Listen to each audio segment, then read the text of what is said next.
हनुमान जी महाराज का जन्म राम कथा में भी आएगा, परंतु मैं विवश हूं। क्रम में जब आएगा तो हम हनुमान जी महाराज का जन्म मनाएंगे भी, कथा में आएगा। बड़ा रोचक प्रसंग है।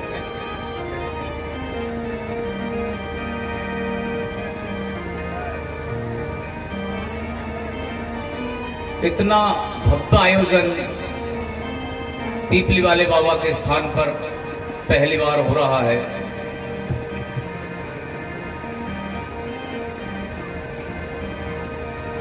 राम कथा का गुणगान पहली बार गांव के अंदर गाया जा रहा है और बड़ी विचित्र स्थिति में गाया जा रहा है। इस बात को गांव का बच्चा बच्चा और हर नागरिक जानता है। आप मेरे से सभी परिचित है। शायद आप में से कभी भी किसी ने यह कल्पना नहीं की होगी, सोचा भी नहीं होगा, कुछ लोगों के अलावा।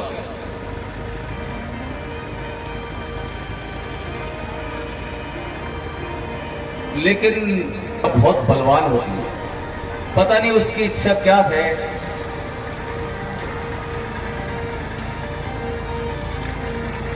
पीपली वाले बाबा चमत्कारी देव है ही, सब जानते हैं।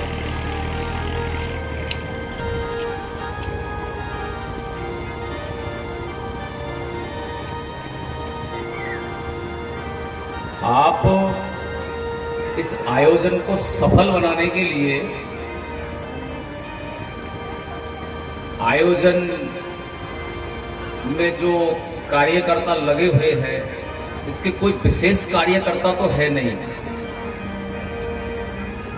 पूरा गांव, समस्त गांव, आप सब भी इसके कार्यकर्ता हो। अगर आपको कोई भी कार्य यहां बिगड़ता दिखाई देता है तो आपका फर्ज है कि उसको पूरा करें। हाँ, किसी भी आयोजन को करने के लिए कुछ लोगों को तन का श्रम तो करना ही पड़ता है। पूरे गांव में जब कथा होती है तो पूरे गांव के नागरिक तो काम करने के लिए जाएंगे नहीं, कथा का आयोजन करना है। अब टेंट लगवाना है, बाजार से सामान लाना है, तो इसके लिए हर गांव का हर नागरिक थोड़ा चला जाएगा। पूरे गांव में तो 1000 घर है, एक एक घर में से अगर एक एक व्यक्ति जाए तो 1000 आदमी बाजार में जाए तो कुछ चुनिंदा लोग जाते हैं, 3-4। तो ऐसे इस कथा का आयोजन यहां पे बड़े ढंग से हो रहा है। मुझे तो ये पता नहीं है अच्छा हो रहा है बुरा हो रहा है, ये तो आप जानो और श्री पीपली वाले बाबा जाने। मेरे से क्या कहलवा रहे, क्यों कहलवा रहे, कैसे कहलवा रहे, ये उनके ऊपर है। आपको अच्छा लगे बुरा लगे मुझे पता नहीं, लेकिन इसको सफल बनाने का दायित्व जरूर आप लोगों का है।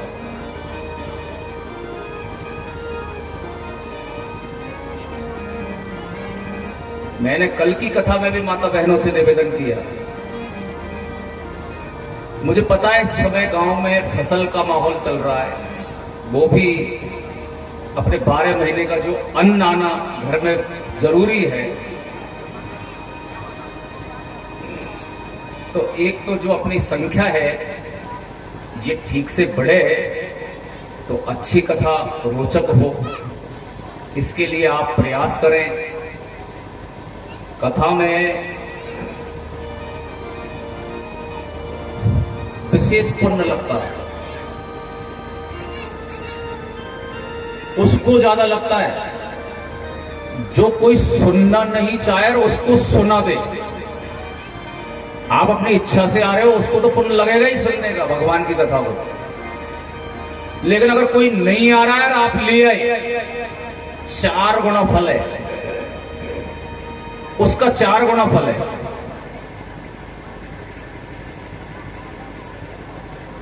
और कुछ न कुछ तो सीखने को मिलता ही है भगवान की कथा में।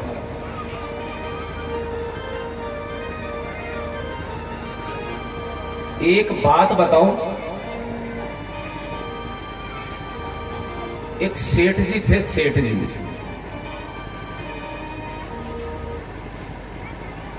हर समय माया माया, लक्ष्मी लक्ष्मी लक्ष्मी लक्ष्मी, पूरा जीवन निकाल दिया। चतुर्थ अवस्था आ गई,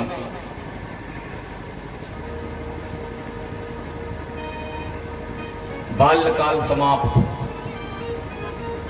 वानप्रस्थ समाप्त, ग्रस्त समाप्त। नियम है, ग्रस्त आश्रम के बाद जब घर में बेटे और बहू जिम्मेदारी संभालने वाले हो जाए तो ये प्रावधान है, भगवान की भक्ति करनी चाहिए।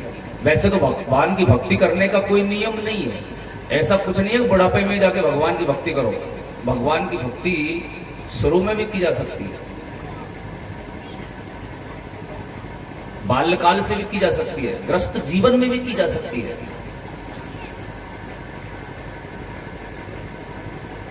और जहां तक मेरा अनुभव है, इस रामचरितमानस की एक एक चौपाई वेदों का फल है, वेदों का। अगर कोई इस मानस में से एक चौपाई सीख लेता है, एक चौपाई ही उस व्यक्ति का जीवन सफल कर देती है, एक चौपाई।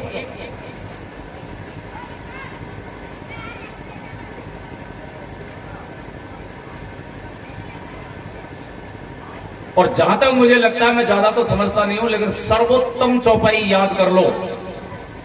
मैं मूल मंत्र बता रहा हूं ये, अगर आप सब आश्चर्यचकित हैं तो उसका परिणाम क्या है, क्यों आश्चर्यचकित है, उसका मंत्र मैं बता रहा हूं जो अभी तक मैंने बताया नहीं। और आगे 9 दिन आगे और कथा करूंगा तब भी बता दूंगा। मेरे पास बचपन से ही बस एक ही चीज थी, वो मेरी निरंतर हृदय में लगातार रटना चलती रहती थी, और मैं उसको उजागर कर रहा हूं। दुनिया का कोई भी काम आपका बिगड़ता हो, मैं गारंटी देता हूं, 100% गारंटी देता हूं, ज्यादा तो कुछ समझता नहीं हूं मैं, सिद्ध विद्ध और कुछ जानता नहीं हूं, लेकिन एक चीज है, बस एक चीज सीख लो, मेरे साथ बोलना है, एक एक शब्द में मंत्र बता रहा हूं आपको। ये दुनिया का कोई भी काम तुरंत आपको करना है। कल आपका कोई काम बिगड़ रहा है और आपको कल उसको सही करवाना है, या 1 घंटे में करवाना है, या 10 मिनट के अंदर उस काम को करवाना है, तो सच्चे हृदय से बोलिए। ये नहीं कि आप बोल रहे हो और ध्यान कहीं और जा रहा, तब नहीं होगा। मन वाणी सबसे पूरा ध्यान रख के बोलिए। आपको एक एक शब्द बोलना है, बोलिए जय, बोलो जय, जोर से बोलो, जय जय जय हनुमान गोसाई। आगे क्या है आप जानते हो, कृपा करो गुरुदेव की नहीं। ये दुनिया का सर्वोत्तम और सबसे बड़ा मंत्र है।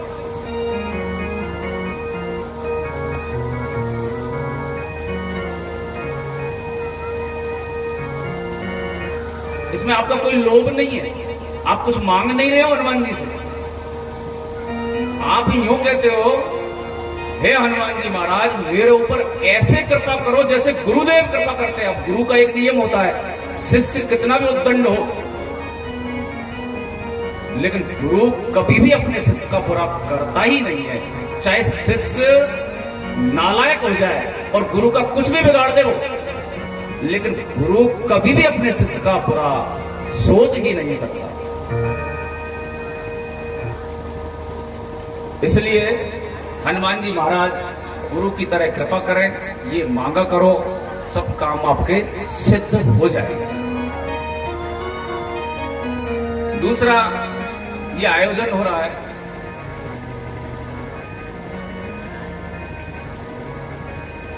ये सारे धार्मिक कार्यक्रम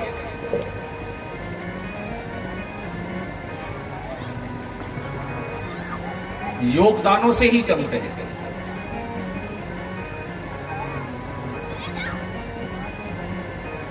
तो इन सारी व्यवस्थाओं के लिए योगदान की आवश्यकता होती है। तो जो भी आप में से कोई कुछ भी श्रद्धा से देना चाहे वो वहाँ हमारे काउंटर पर रसीद वगैरह कटती है, वहाँ कटा दिया करें और योगदान करें। अब आगे बढ़े कथा की तरफ। भोलेनाथ का विवाह हुआ। राजा हिमाचल ने खूब जायजा दिया। भोलेनाथ ने 2 शब्द की सीधी बात कह दी, मुझे कुछ नहीं चाहिए, कोई दायज नहीं लूंगा। भर हाथी घोड़े मणि माणिक सोना चांदी खूब दिया। भोलेनाथ ने कहा मेरा ये कोई काम का नहीं है, डबल बेड भी दिया होगा। सीधी कह दिया मेरे पास तो घर ही नहीं है। सब वही छोड़ दिया और केवल मां पार्वती का पकड़ा हाथ और पहुंच गए कैलाश। अब चलते हम भी कथा में कैलाश की।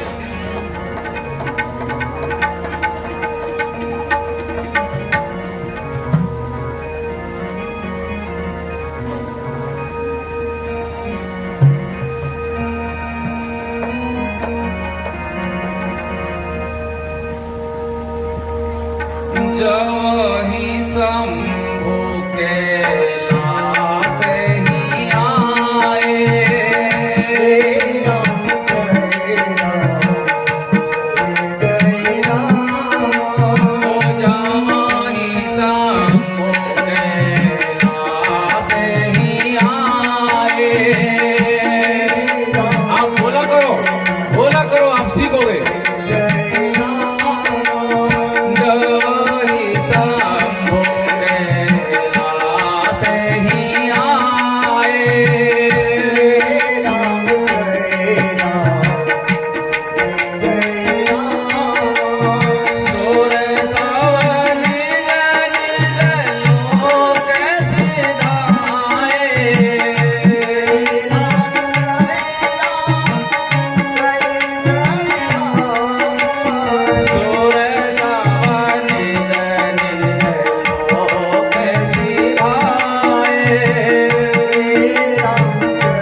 खाली करो, तुम्हारा काम हो गया, घर जाओ। और जब से मैं विवाह करने के लिए गया हूँ अभी तक मैंने कोई गांजा भांग नहीं पिया है, अकेला छोड़ दो।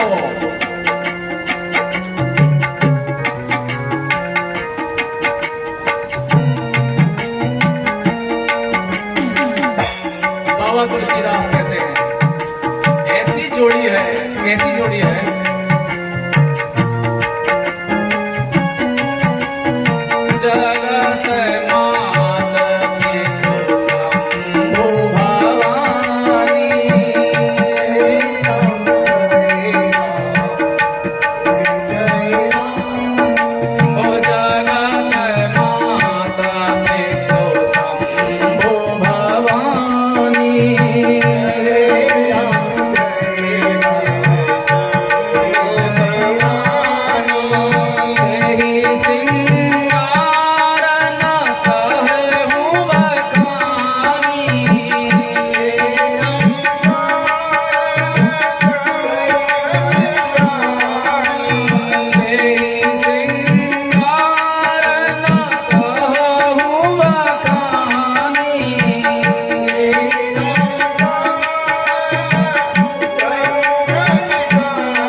जगत के माता पिता है।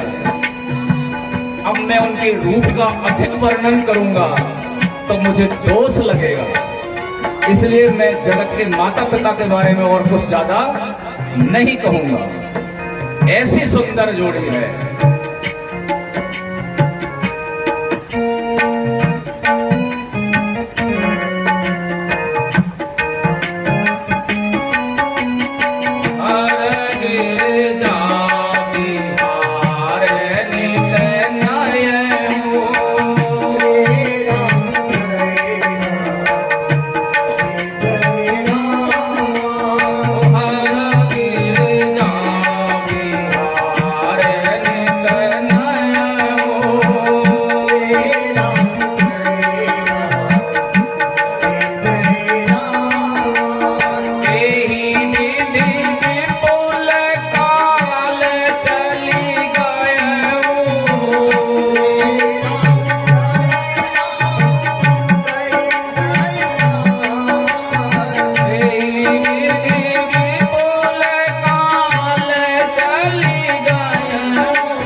माता पार्वती और भोलेनाथ विवाह करने के बाद कैलाश पर इधर उधर जहां मनोरम दृश्य लगता है,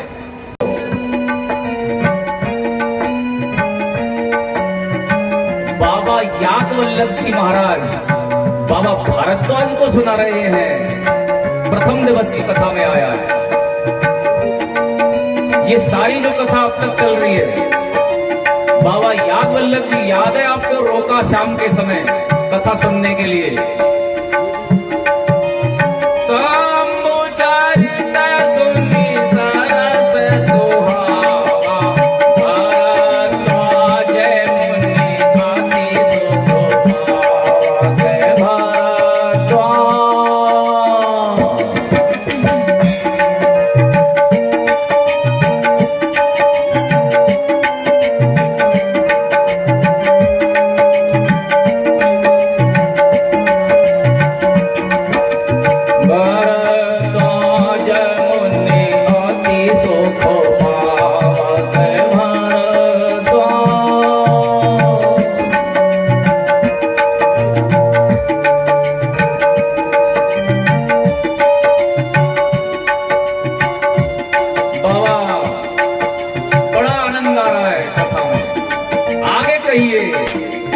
मुझे बहुत आनंद आ रहा है। भारद्वाज जी कहने लगे, शंभु चरित सुना मैंने, मेरा हृदय गदगद हो गया प्रभु। आगे कहिए,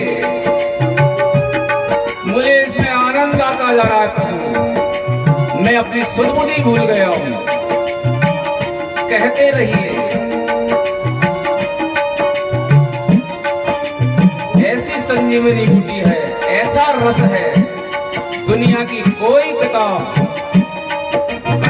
कितनी भी अच्छी बात हो, कोई कहानी हो, कोई कवि हो, कोई पुराण हो, कोई ग्रंथ हो, आप थक जाओगे। राम कथा ऐसी कथा है, एक बार नहीं, दो बार नहीं, यदि कोई हजारों बार गाता है या सुनता है, हमेशा आपको नई ही लगेगी। ऐसा लगेगा जैसे पहली ही बार गाया जा रहा है। ऐसी कथा है ये प्रभु श्री राम की।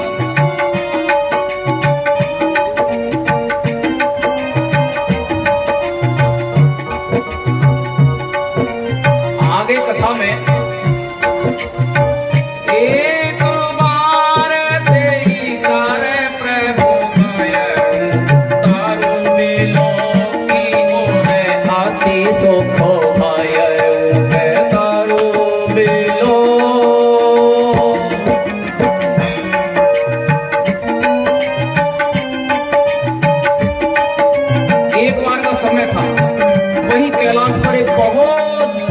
सुंदर एक बड़का पेड़ था, वट वृक्ष। भोलेनाथ उस वट वृक्ष की छाया में बैठे हुए थे।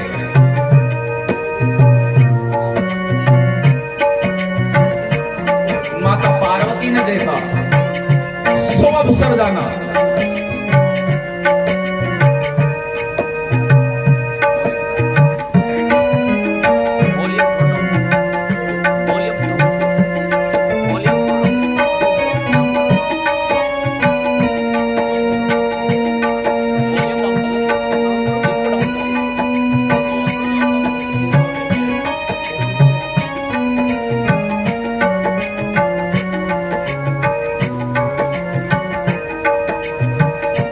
माता पार्वती ने सोचा, भोलेनाथ प्रसन्न मुद्रा में है, आज कुछ पूछ ही लूं। सामने जाकर बैठ गई। पार्वती भले अवसर जानी,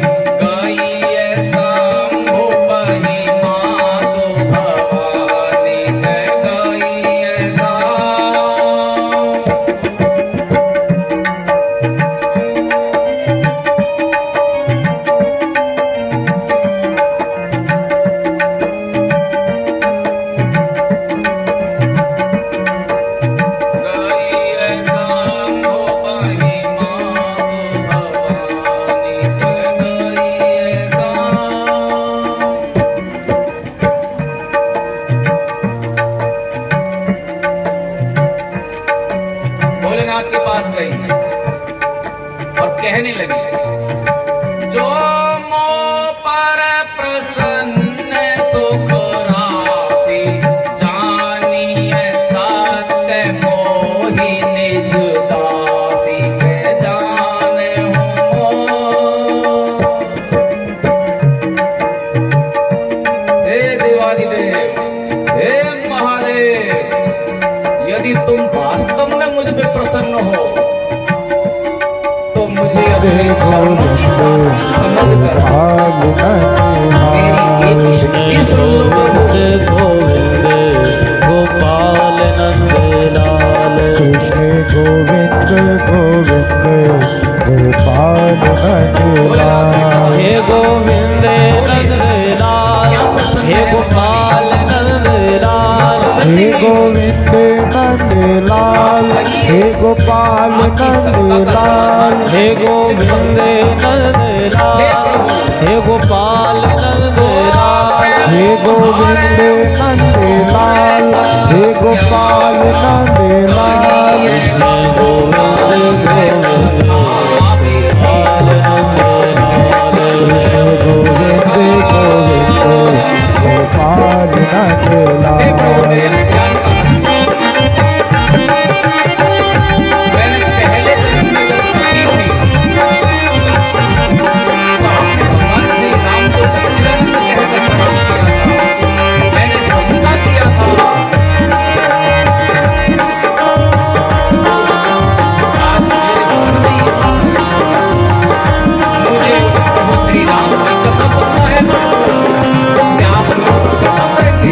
हे गोविंद नंदलाल, हे गोपाल नंदलाल, हे गोविंद नंदलाल, हे गोपाल नंदलाल, हे गोविंद नंदलाल, हे गोपाल नंदलाल, गोविंद नंदलाल, हे गोपाल नंदलाल, हे गोविंद नंदलाल, हे गोपाल नंदलाल, नंदलाल, हे गोपाल नंदलाल, हे गोविंद नंदलाल, हे गोपाल नंदलाल, हे गोविंद नंदलाल, हे गोपाल नंदलाल, उस समय आपने तपस्वी भेष में श्री राम को गोविंद गोपाल नंदलाल।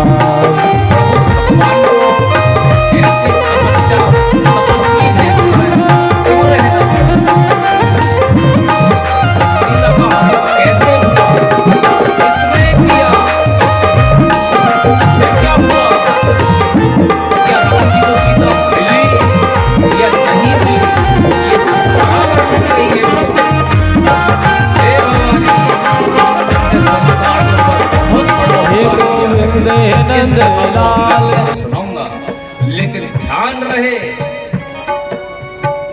कहीं शंका मत कर बैठना कहीं पर भी मेरे प्रभु के ऊपर, नहीं तो परिणाम तुमको पहले पता है।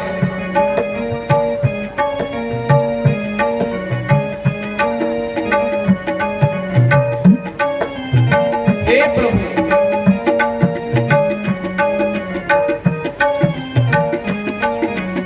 क्या कारण? आप सर्वशक्तिमान, आपके भी भगवान, उनको जंगल में बन बन भटकना पड़ा। पहले तो कारण बताइए प्रभु, कारण क्यों राम जी को धरती पर आना पड़ा? कारण बताइए प्रभु। हे भवानी सुन, राम जी को पृथ्वी पर आना पड़ा, इसका कोई एक कारण नहीं। हे भवानी, इसके कारण पांच कारण प्रभु राम को मानव का रूप धारण कर कर पृथ्वी पर आना पड़ा। कारण 5।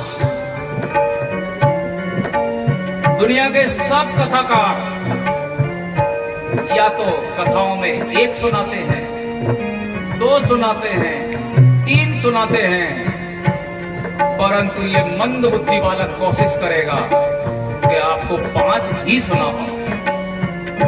लेकिन आप भी ध्यान पूर्वक सुनेंगे, ये आपको प्रण करना पड़ेगा। भोलेनाथ भगवान श्री राम जी का ध्यान करके बट वृक्ष के नीचे बैठे, मां पार्वती सामने किया अपने प्रभु को याद।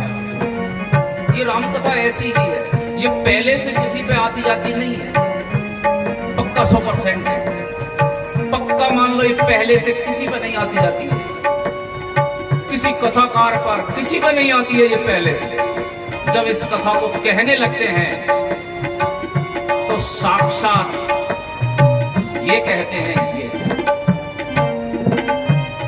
ये कहते हैं, दिखाई दे रहा है आपको कौन है? कौन है?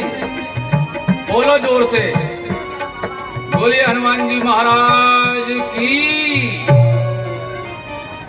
पहले से किसी पे आती जाती नहीं है, भोलेनाथ को भी याद नहीं थी। बाबा तुलसीदास ने लिखा है, आप समझ जाओगे।